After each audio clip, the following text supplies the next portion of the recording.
হাবিলদার রজব আলী এই ব্রিটিশদের বিরুদ্ধে পার্বত্য অঞ্চলে যুদ্ধ করতে করতে পার্বত্য চট্টগ্রামের ঘোড়া নিয়ে ঢুকে গেছে।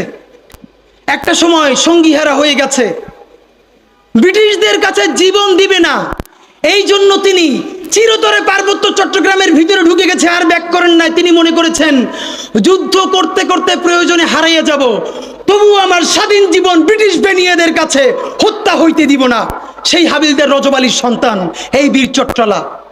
আমাদের ইতিহাস তো আমরা জানি না।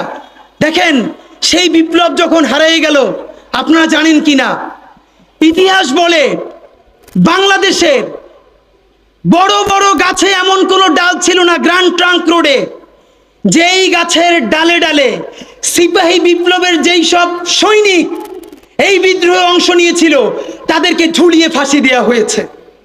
তাদের বাবাকে, তাদের সন্তানদেরকে জগন্নাথ বিশ্ববিদ্যালয়ের সামনে বাহাদুর শাহ পার্ক গিয়ে দেখবেন, এখনো তাদের নাম লেখা আছে। আগে ছিল ভিক্টোরিয়া পার্ক, পরে আমাদের বাহাদুর শাহের নামে করা হয়েছে।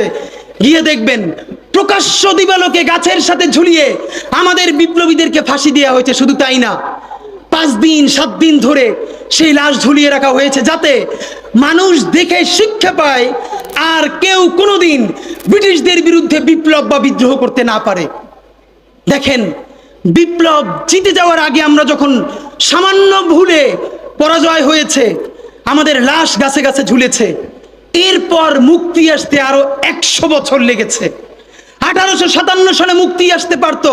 আপনারা নিশ্চয়ই জানেন 1757 সালের পরে 1857 সালে এই 100 বছরেও ব্রিটিশদের আমাদেরকে যেই ক্ষতি করতে পারে নাই, 1857 সালে মহাবিদ্রোহে আমাদের পরাজয়ের পর তার 1000 গুণ ক্ষতি তারপরে তারা করেছে।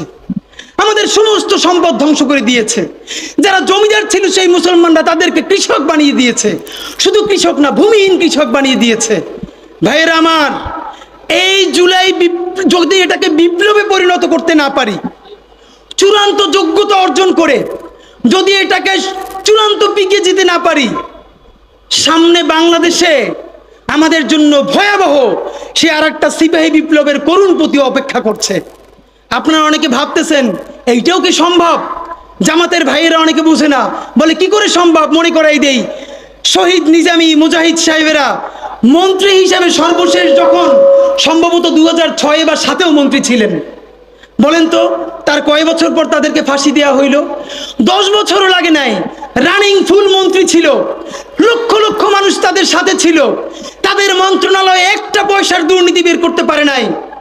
10 বছরের মধ্যে মন্ত্রিত্বের পর তাদেরকে ফাঁসি দেওয়া শুধু হয় নাই, তাদের সন্তানরা তাদের জানাজাটা পর্যন্ত পড়তে পারে নাই। সংখ্যা দিয়ে হয় না ভাই, কোটি কোটি মানুষ দিয়ে সবকিছু